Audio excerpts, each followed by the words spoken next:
ನಡುವೆ ಸಿಎಂ ಬದಲಾವಣೆ ಕೂಡ ಚರ್ಚೆ ನಡೀತಾ ಇದೆ. ಮುಖ್ಯಮಂತ್ರಿಗಳ ಹೇಳಿಕೆಯನ್ನ ಆಡಳಿತ ಪಕ್ಷದ ಶಾಸಕರೇ ಒಪ್ಕೊಳ್ತಾ ಇಲ್ಲ, ನಾವ್ಯಾರು ಅದ್ರ ಬಗ್ಗೆ ಮಾತನಾಡೋದಕ್ಕೆ. ಇನ್ನೊಂದ್ ಕಡೆ ಡಿಕೆ ಕೂಡ ಹೇಳಿದ್ದಾರೆ. ಮುಖ್ಯಮಂತ್ರಿಗಳ ಹೇಳಿಕೆ ನೋಡಿ, ಮುಖ್ಯಮಂತ್ರಿಗಳು ಸಿದ್ದರಾಮಯ್ಯವ್ರು ಏನ್ ಹೇಳ್ತಾ ಇದ್ರು, 5 ವರ್ಷಗಳ ಕಾಲ ನಾನೇ ಮುಖ್ಯಮಂತ್ರಿ ಅಂತ ಹೇಳಿದ್ರು. ನಿನ್ನೆ ದಿನ ಏನ್ ಹೇಳಿದ್ದಾರೆ, ಹೈಕಮಾಂಡ್ ಆಶೀರ್ವಾದ ಮಾಡಿದ್ರೆ 5 ವರ್ಷ ನಾನು ಕಂಪ್ಲೀಟ್ ಮಾಡ್ತೀನಿ ಅಂತ ಹೇಳ್ತಾ ಇದ್ದಾರೆ.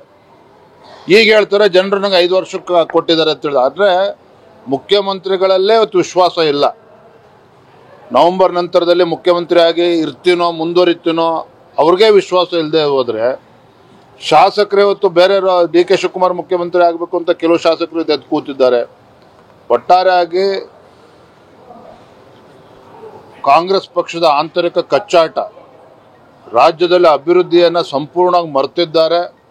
ರೈತರು ಬಡವರ ಬಗ್ಗೆ ಇವತ್ತು ನಿರ್ಲಕ್ಷ್ಯ ಇವತ್ತು ಮೇಲ್ನೋಟಕ್ಕೆ ಗೊತ್ತಾಗ್ತದೆ. ಅತಿವೃಷ್ಟಿಯಲ್ಲಿ ಪರಿಹಾರ ಕೊಡ್ತಕ್ಕಂಥ ಯೋಗ್ಯತೆನೂ ರಾಜ್ಯ ಸರ್ಕಾರಕ್ಕೆ ಇಲ್ಲ ಅಂತ ಹೇಳಿದ್ರೆ, ಮುಖ್ಯಮಂತ್ರಿ ಇದ್ರೇನೋ ಬಿದ್ರೇನು. ಇವತ್ತು ನಡುವೆ ಸಿಎಂ ಬದಲಾವಣೆ ಕೂಡ ಚರ್ಚೆ ನಡೀತಾ ಇದೆ. ಮುಖ್ಯಮಂತ್ರಿಗಳ ಹೇಳಿಕೆಯನ್ನ ಆಡಳಿತ ಪಕ್ಷದ ಶಾಸಕರೇ ಒಪ್ಕೊಳ್ತಾ ಇಲ್ಲ, ನಾವ್ಯಾರು ಅದ್ರ ಬಗ್ಗೆ ಮಾತನಾಡೋದಕ್ಕೆ.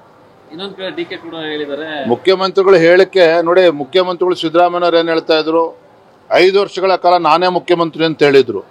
ನಿನ್ನೆ ದಿನ ಏನ್ ಹೇಳಿದ್ದಾರೆ, ಹೈಕಮಾಂಡ್ ಆಶೀರ್ವಾದ ಮಾಡಿದ್ರೆ 5 ವರ್ಷ ನಾನು ಕಂಪ್ಲೀಟ್ ಮಾಡ್ತೀನಿ ಅಂತ ಹೇಳ್ತಾ ಇದ್ದಾರೆ. ಈಗ ಹೇಳ್ತಾರೆ ಜನರು ನಂಗೆ 5 ವರ್ಷಕ್ಕೆ ಕೊಟ್ಟಿದ್ದಾರೆ ಅಂತ ಹೇಳಿದ್ರೆ, ಆದ್ರೆ ಮುಖ್ಯಮಂತ್ರಿಗಳಲ್ಲೇ ಇವತ್ತು ವಿಶ್ವಾಸ ಇಲ್ಲ.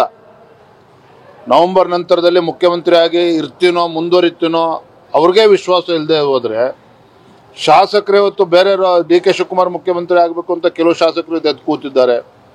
ಒಟ್ಟಾರೆಯಾಗಿ ಕಾಂಗ್ರೆಸ್ ಪಕ್ಷದ ಆಂತರಿಕ ಕಚ್ಚಾಟ, ರಾಜ್ಯದಲ್ಲಿ ಅಭಿವೃದ್ಧಿಯನ್ನು ಸಂಪೂರ್ಣವಾಗಿ ಮರೆತಿದ್ದಾರೆ. ರೈತರು ಬಡವರ ಬಗ್ಗೆ ಇವತ್ತು ನಿರ್ಲಕ್ಷ್ಯ ಇವತ್ತು ಮೇಲ್ನೋಟಕ್ಕೆ ಗೊತ್ತಾಗ್ತದೆ.